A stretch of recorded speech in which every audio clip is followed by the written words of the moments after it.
Bailey Smith has done what many would say is the unthinkable. He's changed from being a dog to a cat. He's headed down the highway to Cardinia Park, and the trade has finally gone through after at least 12 months of insinuation that he was heading out of Whitten Oval. What does this mean for Geelong? For the Bulldogs, is this a significant loss? And for fantasy footy coaches, how big of a win for us as a community is it in 2025 and beyond? We'll talk about all those things on this episode as we review the trade of Bailey Smith from the Western Bulldogs to the Geelong Cats. It's MJ from the Coaches Panel. I hope you are well, and I trust you've enjoyed this series so far. Every player that's moved clubs this trade and free agency period, we have a review episode of them on this channel. And if you haven't caught up with all of the players that have moved clubs so far, make sure you do so, helping you a little bit with my first thought reflections on what it means in 2025 for fantasy footy coaches. Bailey Smith's a phenomenal player. Sometimes injuries, and when we don't see a player for a long period of time, we forget just how good they are. And while coming back from an ACL won't be easy for Bailey, and we'll talk about that on this episode, the reality is prior to this, he was emerging as one of the up-and-coming young midfield stars in the AFL.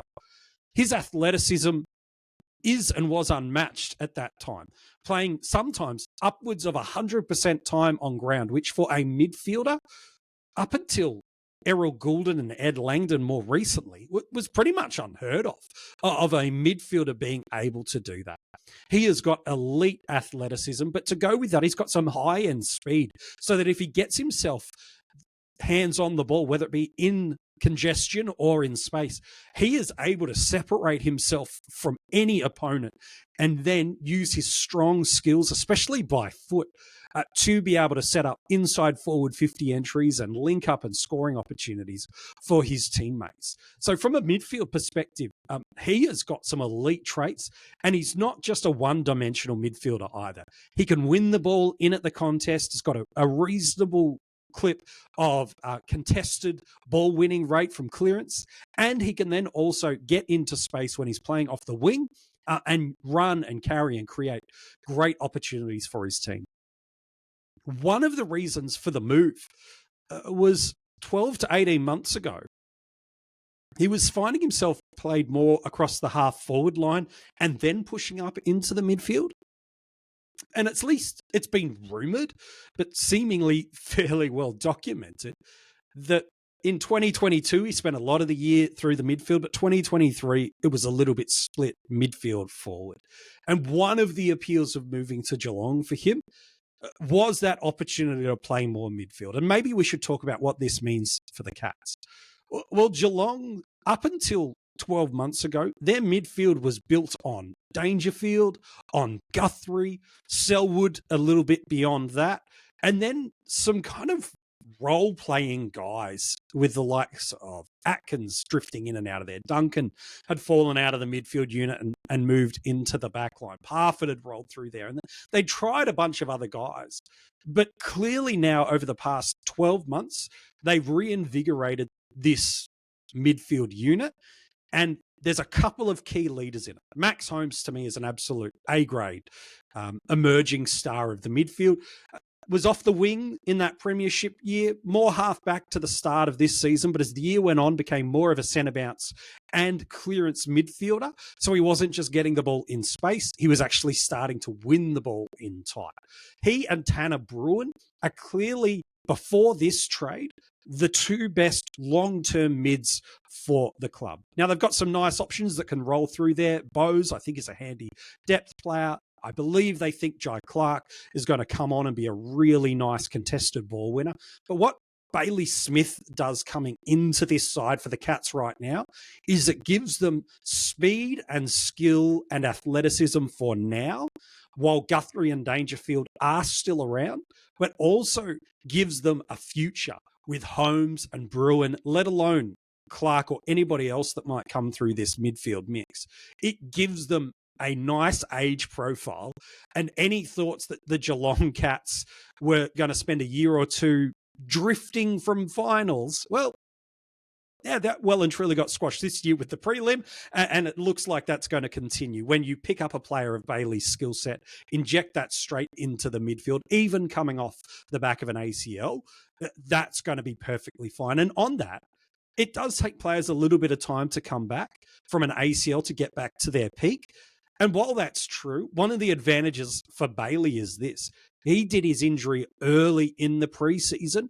And so as a result, he's expected, according to Geelong, to play and to train the entirety of the preseason. And that's some of the reasons why a player does struggle to come back from an ACL and long-term injuries, is they just don't get the depth and the longevity of the preseason into them. Bailey's going to get that. So for Geelong and for Bailey, I think they're really confident they'll get him close to, if not back towards his peak physical levels and football levels to be able to dominate through the midfield. That's exactly where he's going to play. That's exactly why he departed the Bulldogs, is wanting to be a core and central piece of a midfield and doing it now and not waiting. He's doing that at Geelong. From the Bulldogs, what does it mean? Well, it hurts them long term for sure. You don't lose a player of his skill set and ability and it not hurt as much as they hope to be able to replicate it with a first round draft pick in a midfield heavy and a deep, strong midfield, arguable super draft. They certainly will hope to pick up, and I think they will pick up a really nice player in the midfield. The reality is you don't lose a player like Bailey and it not hurt a little bit. That said, they have had 12 months to prepare for this, not just because it's been rumoured in AFL land that he wants out of the Bulldogs, but the ACL injury meant they've had to do a whole season actually executing, not just planning and preparing, but executing on a player that was clearly in their best 22 and a part of their midfield mix. They've had to make some adjustments already this year. And so Bailey coming out of this midfield unit has been something they've been doing already for the better part of 12 months. They've really gone locked in tight on what their midfield, at least the centre bounce midfield, looks like at the Western Bulldogs. It's Bontempelli, it's Treloar, it's Liberatore, and then a little bit of salt and pepper of some other fringe and peripheral players. But guys like a Riley Sanders, who they got early in the draft just 12 months ago, has been in and out of that, not just midfield, but in and out of the AFL side. And when he has been there, he's been playing more half forward. So I don't think from a Bulldogs perspective, they're going to feel right now that it's a painful loss because they're a super tight midfield. Now, longer term, I think they'll feel it a bit more with Libba and Treloar both on the wrong side of 30. Bontempelli still at the peak of his powers, but not in the early 20s like a Bailey Smith is. So seeing him depart the club, I feel like they've prepared for it and executed for it. But long term, I think they'd rather prefer him at the club. So a little bit of pain long term, but right now they've done a pretty good job of preparing for it. From a fantasy footy perspective, what does it mean for us? Look, politely, he's going to be one of the most highly owned players in 2025. He was allocated to start the 2024 season with mid-forward status by Champion Data, which allocates the starting positions across all the formats. And with him not playing, he has not had an opportunity to lose that. So barring something catastrophic and almost unheralded in what I've seen over the past decade plus of covering fantasy footy, he'll be a mid-forward and he'll be having that core midfield role at Geelong. That alone screams pick me. Throw on top of the fact he will receive a significant injury discount across the formats with him missing the full season. Gosh, this is going to be good news for us. If you want to look at that 23 season, well, half of it was spent across the half forward line. And so because his average will be, and the price he gets will be off that 2023 season, it's already got some favourable discount embedded into it because he's playing in a role that I do not forecast he will have at Geelong, which is a hybrid mid-forward role. But if you look at his 2022 season, it's pretty decent. 11 tons in AFL Fantasy, 3 scores of 120 plus and an average of 104, 17 games, 6 SuperCoach tons, 4 120 plus scores, and a 98.3. Like, absolutely sensational. That's a pretty darn good 2022 year. That will be the year that AFL Fantasy put their discount onto him, because they award their percentage discount on the higher of the 2 prior seasons. So while it'll be a 23 seasonal average in SuperCoach, which is an 80, which is an even better value price point for us, he's still going to get some value for us in AFL Fantasy, just not as significant as we should forecast in SuperCoach and in Dream Team. The reality is simple, and it's this. A player that has got a plum midfield role, that has got proven scoring pedigree, which Bailey has, and is forward eligible, which barring a shock he will have in 2025, and now at a discount, which he will be due to missing all of 2024. It just ticks all of the boxes for salary cap owners and classic players of the game to just get him.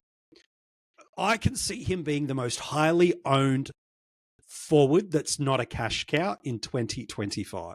You put and you stack up all those reasons, it just makes sense for why so many people are going to own Bailey Smith in 2025.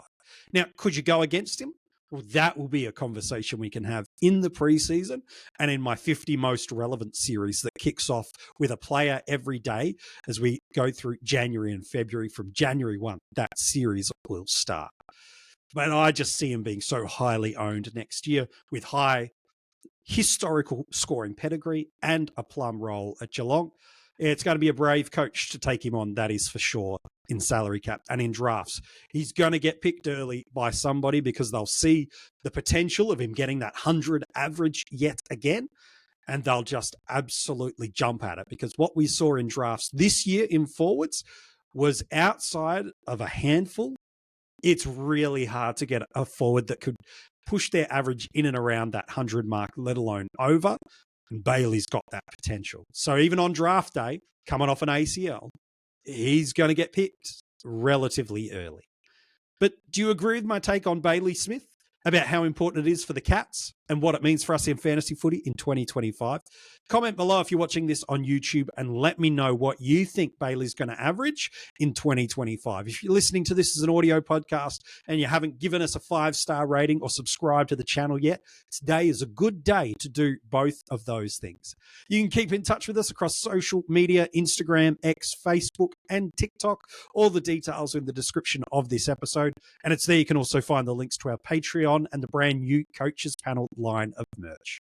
Thanks so much for tuning in yet again as we review another player that has moved clubs. If you haven't gone back yet and checked out the others on this platform, you can go and do that as well. Make sure you check it out. We can't wait to be back chatting fantasy footy with you again real soon.